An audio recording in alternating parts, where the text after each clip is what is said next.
Hello everyone. पिछले 2 lectures से हमने यूनिट नंबर सेकंड को स्टार्ट किया है और उसमें हम प्रिपरेशन ऑफ फिनॉल पढ़ चुके हैं। हमने फिनॉल टॉपिक को लिया सबसे पहले। प्रिपरेशन ऑफ फिनॉल पढ़ चुके हैं, एसिडिटी ऑफ फिनॉल पढ़ चुके हैं, effect of substituent on acidic nature of phenol पढ़ चुके हैं। ठीक है, तो ये सारे टॉपिक तो आपको आपके सिलेबस में रिफ्लेक्ट कर रहे होंगे, देख रहे होंगे कि वहाँ पर हैं और हमारे ख़त्म हो गए। तो पिछले 2 लेक्चर्स जिसने अभी तक नहीं देखे हैं वो जाके उनको देख सकता है। ठीक है, आज के लेक्चर्स में हम रिएक्शन ऑफ फिनॉल पढ़ेंगे। देखिए, आपके सिलेबस में ये मेंशन नहीं है, इसका मतलब ये नहीं है कि ये इम्पॉर्टेंट नहीं है। क्योंकि हम फिनॉल पढ़ रहे हैं तो हमें उसकी रिएक्शंस के बारे में पता होना चाहिए कि किस टाइप की रिएक्शन वो देगा। तो इसको उस हिसाब से पढ़ेंगे, बहुत ज़्यादा डीप में नहीं जाएंगे। हम रिएक्शन मैकेनिज़्म हर एक रिएक्शन की नहीं बताएंगे, लेकिन आपको रिएक्शंस पता होना चाहिए, इसलिए एक बार उसको देख लेंगे। चलिए स्टार्ट करते हैं रिएक्शंस ऑफ फिनॉल। अब आपको पता है हमारे पास एक मॉलिक्यूल है जिसका नाम है फिनॉल। ठीक है, तो ऐसे बन गया फिनॉल। अब फिनॉल में क्या क्या प्रेजेंट है? एक तो OH ग्रुप प्रेजेंट है और एक बेंजीन प्रेजेंट है। तो इस OH ग्रुप की वजह से कुछ रिएक्शंस देगा फिनॉल, और इस बेंजीन रिंग की वजह से कुछ रिएक्शंस देगा। तो हम इनकी रिएक्शंस को 2 कैटेगरी में डिवाइड कर सकते हैं, reactions due to OH group and reactions due to benzene ring. ठीक है, तो सबसे पहले हम देख लेते हैं reactions due to benzene ring. अच्छा, अब reaction due to benzene ring हम पढ़ने जा रहे हैं। अब हमें पता है कि हमारे पास क्या है, फिनॉल है। ठीक है, रिएक्शंस ऑफ फिनॉल पढ़ रहे हैं। अब हम बात करें अगर बेंजीन रिंग के ऊपर रिएक्शन की, तो बेसिकली हम उसमें क्या देख सकते हैं, तो स्टार्ट करते हैं। Reactions due to benzene ring के अंदर सबसे पहले हम बात करेंगे सब्स्टिट्यूशन रिएक्शन की, क्योंकि हम बहुत टाइम से पढ़ते चले आ रहे हैं कि जो बेंजीन रिंग होती है उसके ऊपर सब्स्टिट्यूशन रिएक्शंस होती हैं। ठीक है, तो हमने इस बीच में क्या पढ़ा कि क्या देती है बेंजीन रिंग। अभी हम फिनॉल की बात कर रहे हैं, कंफ्यूज नहीं होना है, लेकिन मैं बेंजीन रिंग इसलिए बोल रही हूँ क्योंकि इसके इस पार्ट की बात हो रही है, फिनॉल के पार्ट, बेंजीन रिंग के पार्ट की। तो रिएक्शंस जो हो रही हैं वो इस रिंग के ऊपर हो रही हैं, और उस क्या रीज़न है उन रिएक्शंस के होने का कि यहाँ पर क्या है, बहुत सारे पाई इलेक्ट्रॉन्स हैं, डीलोकलाइजेशन है, रिच इलेक्ट्रॉन्स हैं, तो एक न्यूक्लियोफाइल मिल रहा है किसी भी स्पीशीज़ को। तो पहला जो टाइप हो जाता है वो हो जाता है हमारा electrophilic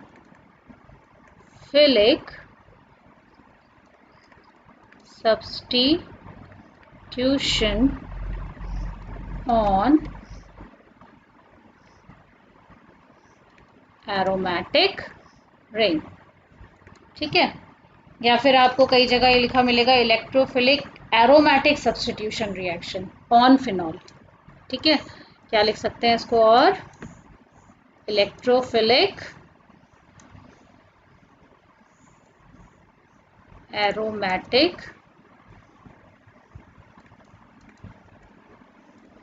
substitution on phenol.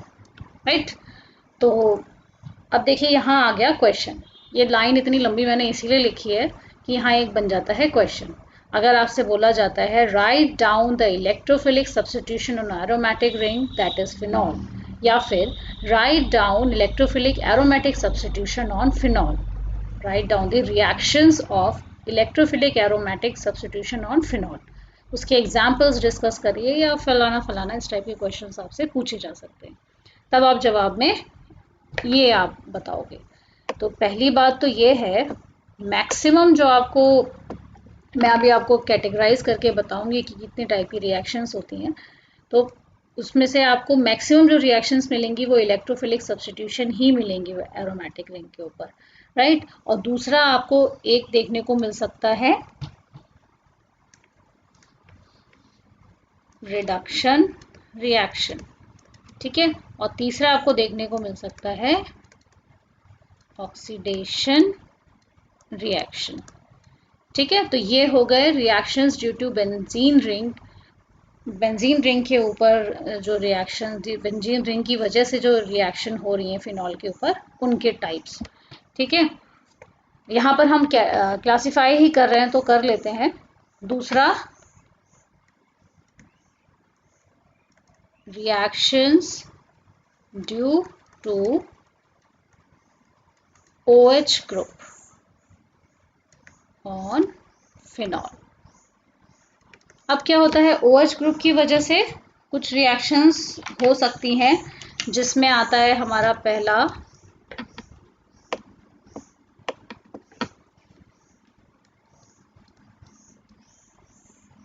Formation of salts, second आ जाता है हमारा रिएक्शन विद FeCl3। ये शॉर्ट में मैं कुछ यूज़ करती हूँ, इसका मतलब है रिएक्शन और इसका मतलब है विद। ठीक है, तो कंफ्यूज मत होइएगा आप लोग कि इलेक्ट्रॉन तो नहीं लिखा था मैम ने, चलो मैं विद ही लिख देती हूँ यहाँ पर। रिएक्शन विद FeCl3, और नेक्स्ट हो जाता है आपका फॉर्मेशन ऑफ एस्टर्स, एंड इसी में लिख लेते हैं ईथर्स। एक रिएक्शन है इसमें, reaction with zinc dust. Actually ये ऑक्सीडेशन है। ठीक है, एक्चुअली ये ऑक्सीडेशन रिएक्शन है, क्यों तो हमने यहाँ पे भी लिख दिया ऑक्सीडेशन रिएक्शन, तो हम यहाँ भी बताएंगे। एक्चुअली क्या हो रहा है, रिंग की जो नेचर है वो चेंज हो जा रही है इस रिएक्शन से। ठीक है, बेंजीन रिंग फिनॉल से बेंजीन रिंग में कन्वर्ट हो रही है, वो आगे बताएंगे कैसे हो रही है। इसलिए हमने इसको यहाँ पे भी डाला है, और इसी रिएक्शन को आप रिएक्शन ऑफ फिनॉल के ड्यू टू OH ग्रुप के अंदर भी मेंशन कर सकते हैं, क्योंकि ये एक्चुअल में तो OH ग्रुप के ऊपर ही होती है रिएक्शन। ठीक है, उसी का नेचर बदल जाता है, तो इस दोनों में ही ये आ जाएगी।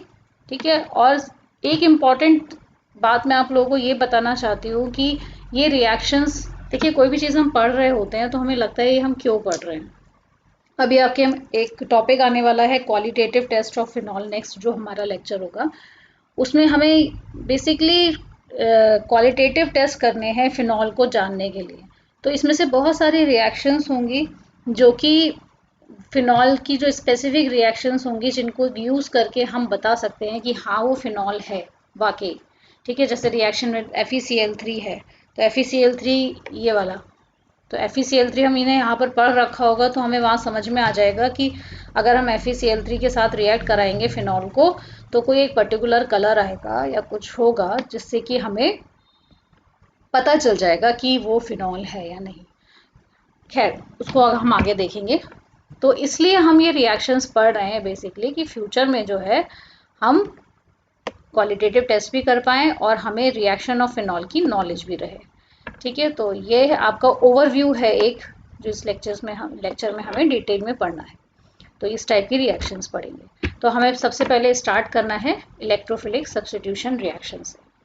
तो देखो बच्चों, मैक्सिमम जो रिएक्शन, मैंने जैसा कि पहले भी बोला, तो मैक्सिमम जो रिएक्शंस होती हैं वो इलेक्ट्रोफिलिक सब्स्टिट्यूशन रिएक्शन होती हैं एरोमेटिक रिंग पे।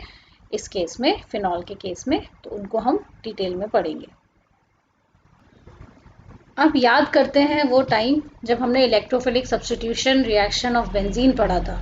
ठीक है, बेंजीन के ऊपर हम इलेक्ट्रोफिलिक सब्स्टिट्यूशन करा रहे थे, तो हमने कौन कौन सी कैटेगरी में उनको पढ़ा था। तो वहाँ से देखो, बहुत ही ज़्यादा अलग से याद नहीं रखना है इसमें चीज़ में। अगर हमें एक शुरू में बेसिक आइडिया मिल जाएगा तो हम यहाँ उसको अप्लाई करके आगे का अपना काम कर लेंगे। ठीक है, तो सबसे पहले हम इसमें पढ़ेंगे कहाँ क्या क्या हमने पहले पढ़ा था जब हम सब्स्टिट्यूशन करा रहे थे बेंजीन रिंग के ऊपर। हैलोजिनेशन पढ़ा था, सल्फोनेशन पढ़ा था, नाइट्रेशन पढ़ा था, फ्रिडल-क्राफ्ट, एसाइलेशन, अल्काइलेशन, ये सब पढ़ा था। ठीक है, एक दो इसमें और आएंगी, वो हम देख लेंगे। तो सबसे पहले हम वो कर लेते हैं जो हमें पता है। ठीक है, जैसे हैलोजिनेशन, सल्फोनेशन, नाइट्रेशन, इसके एग्जाम्पल देख लेते हैं। तो बेंजीन रिंग फिनॉल्स जो होते हैं वो हैलोजिनेशन अगर उनके ऊपर होता है, सब्स्टिट्यूशन होता है, हैलोजिनेशन होता है, तो क्या मिलेगा हमें, तो उसका एग्जाम्पल देख लेते हैं। तो हैलोजिनेशन में हम एग्जाम्पल लेते हैं ब्रोमिनेशन का, ठीक है, ब्रोमीन का रिएक्शन करा के देख लेते हैं। तो पहले केस में क्या होता है, ब्रोमीन और एक्वस सॉल्यूशन बनाते हैं हम ब्रोमीन के साथ में, ठीक है, वाटर इससे मेंशन कर दिया है इसको। तो ये एक रिएक्शन इससे हम करा के देखेंगे, और एक reaction bromine in the presence of carbon disulphide की प्रेजेंस में करा के देखेंगे, दैट इज दिस। तो आप देख रहे हो पहले केस में क्या है, हमारा ऐसा कंपाउंड बन रहा है फिनॉल से, ऐसा ब्रोमीन लगा उनमें कि ऑर्थो और पैरा दोनों पोजीशन को एक्वायर कर लिया इस केस में, ठीक है, ऐसा कंपाउंड बना जो ऑर्थो और पैरा दोनों पोजीशंस पे ब्रोमीन लगे हैं। जबकि इस केस में क्या है, ब्रोमीन जो है एक बनेगा ऑर्थो ब्रोमोफिनॉल और एक बनेगा पैरा ब्रोमोफिनॉल, ठीक है।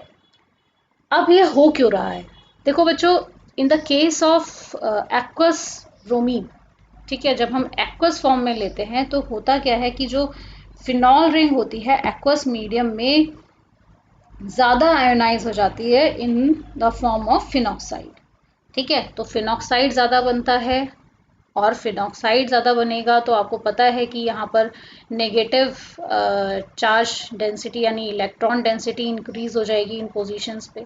तो वाटर की प्रेजेंस में उसे क्या मिलता है, उसकी एसिडिटी जो होती है वो और इंक्रीज हो जाती है, और उसकी ये जो जगह होती है ऑर्थो और पैरा पोजीशंस एक साथ उसको खाली मिल जाती हैं, और आके ब्रोमीन यहाँ अटैच हो जाता है, ठीक है। Bromine itself is a very big atom, बहुत बड़ा एटम होता है, अभी हम आगे रिएक्शंस में देखेंगे। कई बार ये स्टेरिक हिंड्रेंस भी करता है, ठीक। तो ये केस कम ही यूज़ होता है जनरली, ज़्यादातर ये केस ब्रोमिनेशन में देखने को मिलता है जहाँ पर हमारा क्या बन रहा है, ऑर्थो और कुछ पैरा ब्रोमो बन रहा है। पैरा जो होता है वो ज़्यादातर मेजर बनता है, मतलब ज़्यादा अमाउंट में बनता है, ठीक है। और ये जो बनता है ऑर्थो माइनर बनने का भी यही सीधा सा एक्सप्लेनेशन होता है, क्योंकि यहाँ पर OH और Br के बीच में स्टेरिक हिंड्रेंस आ जाती है, तो ऑर्थो पोजीशन पे जो रिएक्शन है वो ज़्यादा ना होकर पैरा पोजीशन पे ज़्यादा होती है, तो इसलिए जो ये हमारे पैरा कंपाउंड हैं वो ज़्यादा बनते हैं, मेजर फॉर्म में बनते हैं, ठीक है। अच्छा, एक बात और बताना मुझे चाहिए यहाँ पर, आपको पहले ही आपको बता देना चाहिए कि जो OH ग्रुप होता है हम पढ़ते आ रहे हैं, उस पहले पिछले लेक्चर्स में भी हमने देखा था, वो क्या होता है, ऑर्थो एंड पैरा डायरेक्टिंग, याद आ रहा है, ठीक है, ऑर्थो और पैरा डायरेक्टिंग होता है। तो आप ज़्यादातर देखोगे जो रिएक्शन ऑफ फिनॉल है उसमें जो आपके सब्स्टिट्यूशन होंगे वो ऑर्थो और पैरा पोजिशंस पे ही दिखाई देंगे आपको ज़्यादातर, राइट। चलिए फिर हम नेक्स्ट की तरफ बढ़ते हैं, दैट इज सल्फोनेशन। देखिए मैं आपको यहाँ पर रिएक्शन मैकेनिज्म नहीं बताऊंगी क्योंकि ये एडिशनल टॉपिक है जो मैं आपके सिलेबस में आपको पढ़ा रही हूँ, तो रिएक्शन मैकेनिज्म से बहुत ही ज़्यादा लंबा टॉपिक हो जाएगा ये, तो हम सिर्फ ओवरव्यू देख रहे हैं इसका। तो नेक्स्ट हम बढ़ते हैं सल्फोनेशन की तरफ। देखिए अब हमारे पास सल्फोनेशन है। अच्छा, पहली चीज़ तो ये कि अगर आपको ये इतनी कोई रिएक्शन दे देता है, इस वाले पार्ट को मत देखिए अभी, इतनी कोई रिएक्शन दे देता है और आपसे पूछता है कि ये कौन सी रिएक्शन इसमें होगी, क्या इलेक्ट्रोफाइल जनरेट होगा, ये तो आपको बता ही देना चाहिए, ठीक है, क्योंकि हम लोग पहले भी कर चुके हैं इलेक्ट्रोफाइल जनरेशन। जब हमारा H2SO4 है और एक न्यूक्लियोफाइल ऑलरेडी हमारे पास इतना बढ़िया सा न्यूक्लियोफाइल है, तो हम आराम से इलेक्ट्रोफाइल जनरेट करके बता देंगे, क्योंकि H2SO4 लिखा है तो ये फ्यूमिंग होगा, ठीक है। तो हमारा डेफिनेटली जो इलेक्ट्रोफाइल जनरेट होगा वो इस केस में क्या होगा, SO3 होगा, और बाद में रिएक्शन मैकेनिज्म के बाद यहाँ पर क्या लग जाएगा, SO3H लगेगा फाइनली, ठीक है। तो अब आप इस केस में बता सकते हो। अच्छा, अब मैंने यहाँ दो जगह सेम क्यों लिखा हुआ है, यहाँ एक जगह सिर्फ मैंने टेम्परेचर थोड़ा दे रखा है और यहाँ क्या दे रखा है, हाई टेम्परेचर दे रखा है, तो इसको टेम्परेचर ना मेंशन करके थोड़ा हल्का टेम्परेचर मेंशन कर देते हैं, दैट इज़ अराउंड 288 to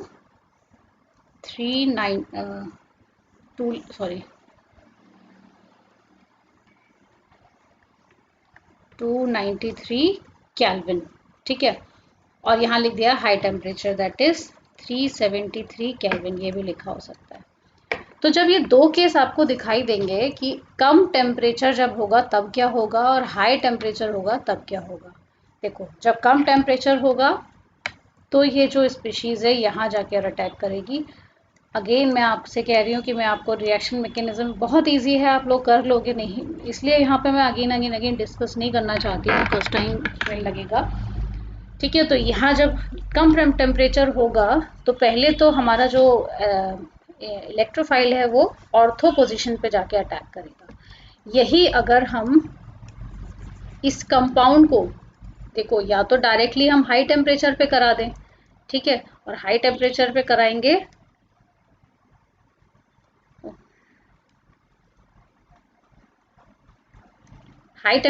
कराएंगे तो हमारा पैरा कंपाउंड बनेगा, ठीक है।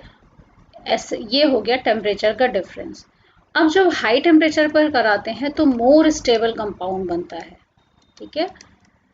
अगेन यहाँ पर स्टेरिक हिंड्रेंस वाली बात आ गई कि ऑर्थो पोजीशन पे स्टेरिक हिंड्रेंस होगा तो ये कंपाउंड उतना स्ट्रॉन्ग, इतना ज़्यादा स्टेबल नहीं बन पाता है, और ये जो हाई टेम्परेचर पे हम कंपाउंड बनाते हैं वो मोर स्टेबल होता है।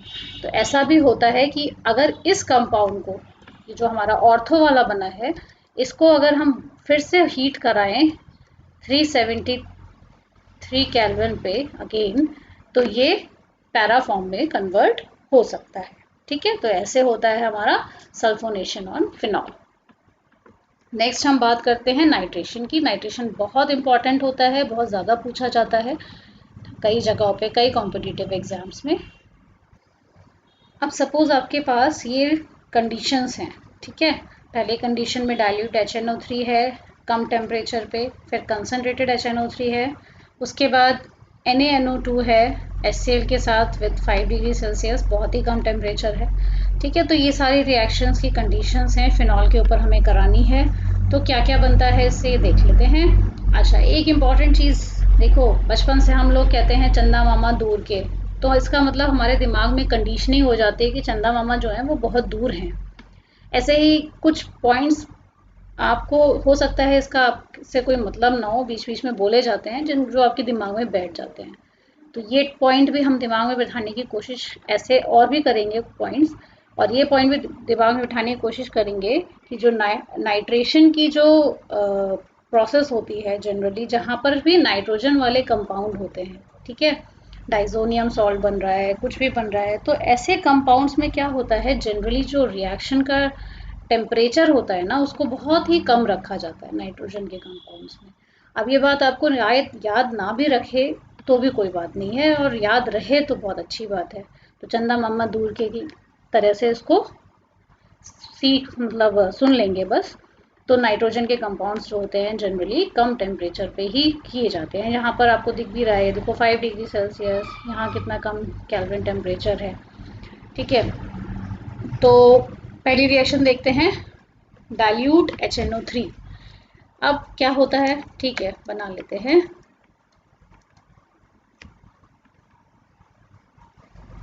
अब देखो डाइल्यूट HNO3 में फिर क्या आ गया हमारे पास, यहाँ पर डाइल्यूट आ गया, वाटर आ गया, तो फिर से क्या अब यहाँ पर हम लगा देंगे, ऑर्थो पोजीशन पे भी नाइट्रो ग्रुप लगा देंगे और पैरा पोजीशन पे भी लगा देंगे, ठीक है। अगेन इस केस में पैरा जो होता है वो मेजर होता है और ऑर्थो जो होता है वो माइनर होता है, ठीक है। अब यहाँ पर आ गया कंसंट्रेटेड HNO3। कंसंट्रेटेड HNO3 के केस में क्या होता है, ये रहा आपका फिनॉल, और इसकी ऑर्थो पोजीशंस पे भी नाइट्रो लग जाता है और पैरा पोजीशन पे भी नाइट्रो लग जाता है, ठीक है। और ये बहुत ही इम्पॉर्टेंट आपका एक कंपाउंड बन जाता है जिसे हम बोलते हैं पिक्रिक एसिड, ठीक है। ऐसा एसिड जिसमें एक भी, देखो जितने ये ग्रुप लगे हुए हैं वो कोई भी एसिडिक आपको दिखाई नहीं दे रहा है, लेकिन तब भी इसको क्या कहते हैं, पिक्रिक एसिड कहते हैं। तो ये कहीं कहीं भी पूछ भी लिया जाता है कि पिक्रिक एसिड मतलब सॉरी ऐसा कौन सा इनमें से नीचे दिए गए कंपाउंड्स में से ऐसा कौन सा कंपाउंड है जिसमें एक भी ऑक्सीजन सॉरी एक भी एसिडिक ग्रुप नहीं है, उसके बाद भी उसका नाम एसिड से है, तो दैट इज पिक्रिक एसिड। ठीक है, तो ये हो गया आपके दो एग्जाम्पल्स। अब तीसरा एग्जाम्पल आता है NaNO2 के साथ रिएक्शन होती है। इस रिएक्शन को हम नाइट्रोसेशन भी कहते हैं। ठीक है, नाइट्रोजेशन भी कहते हैं। नाइट्रोजेशन का मतलब है, देखो फाइनल जो प्रोडक्ट बनेगा वो नाइट्रोफिनॉल ही बनेगा, लेकिन उसका रास्ता अलग होगा। तो पहले क्या होगा, NaNO2 और HCl की वजह से क्या होता है, सीधे हमारे पास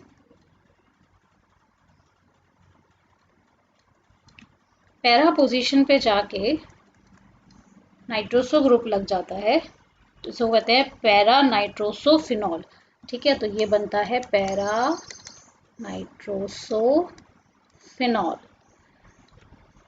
उसके बाद इसको फिर क्या डाइल्यूट HNO3 से रिएक्ट कराया जाता है।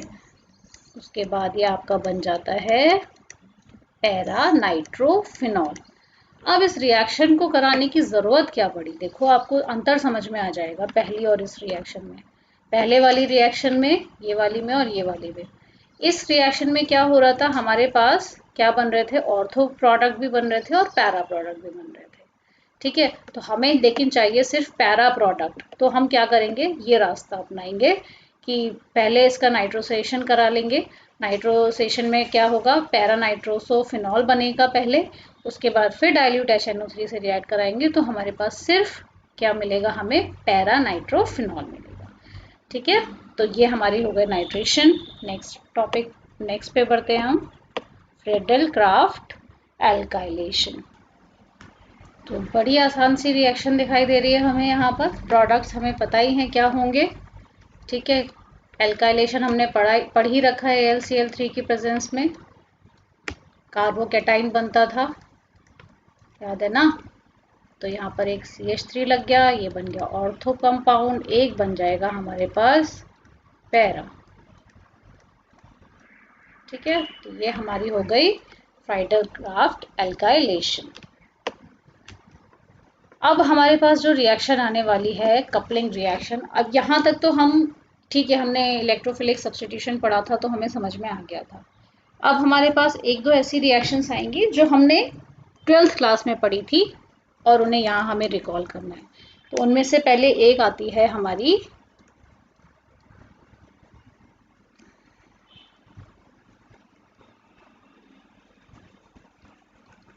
Coupling reaction.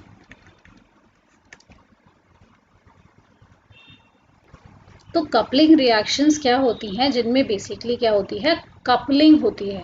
ठीक है, तो इस केस में क्या होता है, डाइज फॉर्म होती हैं। ठीक है, तो नाइट्रोजन की जो डाई होती हैं, बड़ी इंटरेस्टिंग रिएक्शंस होती हैं जब आप लोग लैब में करोगे। कलरफुल रंग बिरंगी येलो येलो कलर की चमकदार डाइज बनती हैं। तो ये एजो डाइज जब आप बनाएंगे तो बड़ा मज़ा आएगा।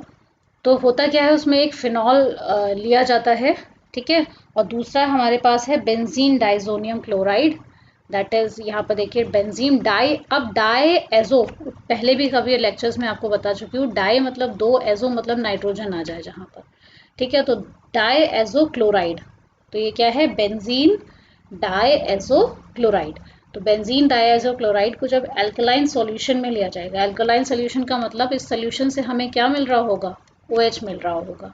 ठीक है, तो यानी OH हमें जहाँ पर मिल रहा होगा that is called alkaline solution. तो होता क्या है, ये क्या होता है रिएक्शन, यहाँ से जो नाइट्रोजन हमारे हैं आपस में फिनॉल के पैरा पोजीशन पे जाकर सीधे यहाँ से अटैच हो जाते हैं। ठीक है, अब जब यहाँ से Cl निकल जाएगा तो क्या होता है, एक नाइट्रोजन पे पॉजिटिव चार्ज आ जाता है और ये जो होता है हमारा एजो डाई फॉर्म हो जाती है।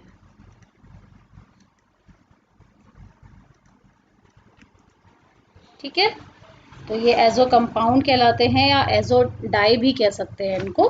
एसओ डाई फॉर्म हो जाती है। तो ये हमारा था कपलिंग रिएक्शन। नेक्स्ट हम देखेंगे बहुत ही इम्पॉर्टेंट रिएक्शंस जो आप 12th क्लास से पढ़ते चलते आ रहे हो, दैट इज रीमर-टाइमन रिएक्शन।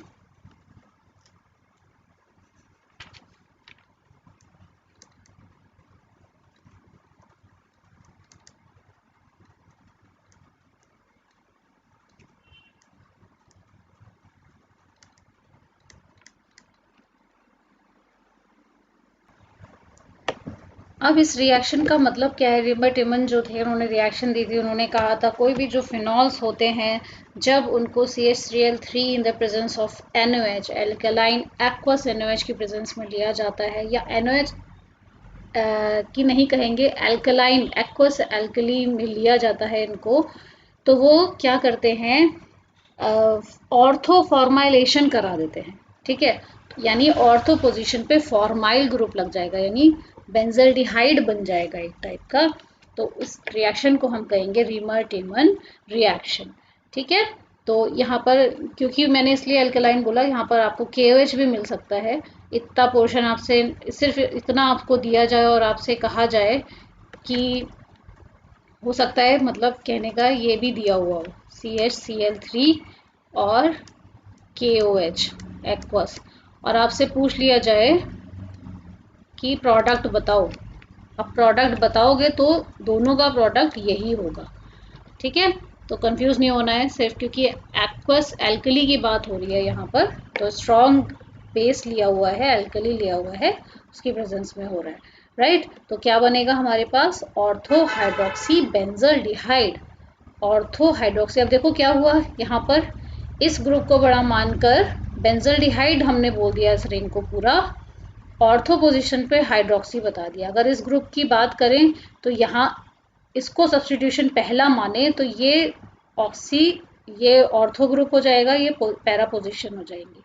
ठीक है, तो ऑर्थो पोजीशन पे हाइड्रोक्सी लगा हुआ है, तो इसे ऑर्थो हाइड्रोक्सी बेंजल्डिहाइड भी बोलते हैं। राइट, और इसका एक बहुत ही कॉमन सा नाम है जो कि आगे रिएक्शंस में भी यूज होता है, उसको बोलते हैं सैलिस एल्डिहाइड। सैलिस एल्डिहाइड। ठीक है, तो बहुत ही नोन रिएक्शन है, बहुत ही मज़ेदार इसकी रिएक्शन मैकेनिज्म है। अगर किसी को और जानकारी चाहिए तो इसको पढ़ लेना। नेक्स्ट की तरफ मूव करेंगे, कोलबेज रिएक्शन। अब कोलबेज रिएक्शन में कोलबेज ने की दी हुई रिएक्शन होगी, तो उन्होंने कहा कि जब फिनॉल्स में अगर हम एल्कली से स्ट्रॉन्ग बेस से उसको ट्रीट कराएंगे, यहाँ तक का तो हमें पता ही है क्या बनेगा, फिनॉक्साइड आयन बन जाएगा। ठीक है, तो फिनॉक्साइड आयन बन के सोडियम फिनॉक्साइड, ठीक है, तो बना था सोडियम फिनॉक्साइड बन जाएगा। अब सोडियम फिनॉक्साइड को जब कार्बन डाइऑक्साइड और स्ट्रॉन्ग एसिड की प्रेजेंस में रिएक्ट कराया गया, तो यहाँ हमारे पास बन जाता है 2 hydroxy benzoic acid. 2 hydroxy benzoic acid, और इसका बहुत ही कॉमन नाम फार्मासिस्ट लोगों को पता होना चाहिए, सैलिसिलिक एसिड।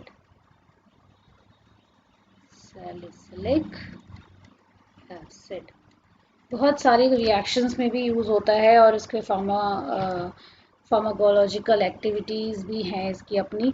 तो ये एक इम्पॉर्टेंट कंपाउंड इस रिएक्शन से बनता है, सैलिसिलिक एसिड। ठीक है, देखो यहाँ तक हमारी ख़त्म हो जाती हैं इलेक्ट्रोफिलिक सब्स्टिट्यूशन रिएक्शंस जो हैं बेंजीन रिंग के ऊपर फिनॉल की। अब हम बात करेंगे रिडक्शन रिएक्शन की। तो इस रिएक्शन में क्या होता है, जिंक के साथ रिएक्ट कराया जाता है, स्ट्रॉन्ग हीट दी जाती है। देखो बेंजीन की डिस्टर्ब करना एरोमेसिटी को इतना आसान नहीं है। ठीक है, तो होता क्या है कि जिंक ऑक्साइड बन जाता है, ये OH जो होता है पूरा निकल जाता है, और हमें क्या मिल जाता है, बेंजीन मिल जाता है। ठीक है, तो ये हमारी हो जाती है रिडक्शन रिएक्शन। यहाँ रिडक्शन हो गया, OH पूरा निकल गया। राइट, नेक्स्ट हम देख लेंगे ऑक्सीडेशन रिएक्शन। तो ऑक्सीडेशन में क्या होता है, एक ऑक्सीडाइजिंग एजेंट होगा, ठीक है, in the presence of strong acid. तो यहाँ पर क्या होता है, कार्बोनाइल कंपाउंड यूज होता है, बन जाता है, ठीक है। पैरा पोजीशन पे दोनों तरफ कार्बोनिल कंपाउंड बन जाता है और इसको हम कहते हैं 1,4 बेंजोक्विनोन।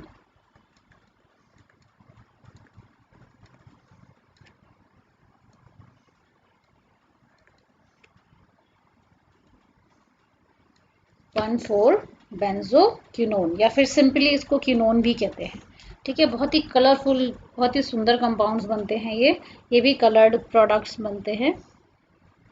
तो ये था हमारे रिएक्शन ऑफ फिनॉल्स के बारे में। अब देखो ड्यू टू OH ग्रुप भी कुछ रिएक्शंस होती हैं, ये हमने ड्यू टू बेंजीन रिंग पढ़ ली है। और नेक्स्ट जो हमारा टॉपिक था reactions due to OH group, ठीक है, उसमें ये था कि फॉर्मेशन ऑफ साल्ट। अब देखो हमने पढ़ा है कि एसिडिक होता है फिनॉल, ठीक है, इसको बहुत ज़्यादा हम डिस्कस नहीं करेंगे यहाँ पर। एसिडिक होता है फिनॉल, तो क्या होंगे सॉल्ट्स, क्या होते हैं जो एसिड और बेस मिलके सॉल्ट बना लेते हैं। तो एसिडिक फिनॉल है ही खुद ही, तो एक क्या होगा हमारे पास, अगर NaOH है मान लीजिए, तो हमारा वही फिनॉक्साइड आयन बन के सोडियम फिनॉक्साइड बन जाएगा। तो अभी तक जो हम सोडियम फिनॉक्साइड बोल रहे हैं वो क्या है, एक तरीके का सॉल्ट है, ठीक है, ONA, इस टाइप के कंपाउंड बन जाएंगे सॉल्ट में। FeCl3 क्या है, डी ब्लॉक का एलिमेंट है, आयरन पता है हमें, कॉम्प्लेक्सेस बनाता है, ठीक है। तो अभी हम लोग जब क्वालिटेटिव टेस्ट पढ़ेंगे फिनॉल का, तो हम देखेंगे कैसे FeCl3 के साथ रिएक्ट करके कलरफुल कंपाउंड देगा ये, ठीक है। तो ये रिएक्शन ऑफ विद FeCl3 में आ जाएगा। एस्टर्स और ईथर्स फॉर्म करता है, ठीक है, क्योंकि देखो कार्बोक्सिलिक एसिड बना था ना, अभी कार्बोक्सिलिक एसिड बन रहा है, बेंजल्डिहाइड बन रहा है, तो इन सब की हेल्प से एस्टर्स और ईथर्स भी फॉर्म हो सकते हैं इजीली। तो ये रिएक्शंस उसमें आ जाएंगी। रिएक्शन विद जिंक डस्ट हमने पढ़ लिया है, ठीक है। तो इस तरह से हमारी फिनॉल की जो है सारी रिएक्शंस हमने ऑलमोस्ट सब कवर कर ली हैं। और भी बहुत सारी होती हैं, गटामिन रिएक्शन और फलाना फलाना, लेकिन I think this is sufficient for you कि इतना आपको अगर पता होगा एग्जाम्पल्स देने के लिए काफ़ी है, ठीक है। तो आज के लिए इतना ही। नेक्स्ट लेक्चर में हम पढ़ेंगे क्वालिटेटिव टेस्ट फॉर फिनॉल्स, और दो तीन और स्ट्रक्चर बचते हैं आपके इस टॉपिक में, उनका स्ट्रक्चर और क्वालिटेटिव टेस्ट भी देख लेंगे। तब तक के लिए अच्छे से इस लेक्चर को पढ़िए, पिछले लेक्चर्स भी पढ़िए, जिससे कि आपको आगे का समझ में आ जाए। Bye, have a nice time, all the best.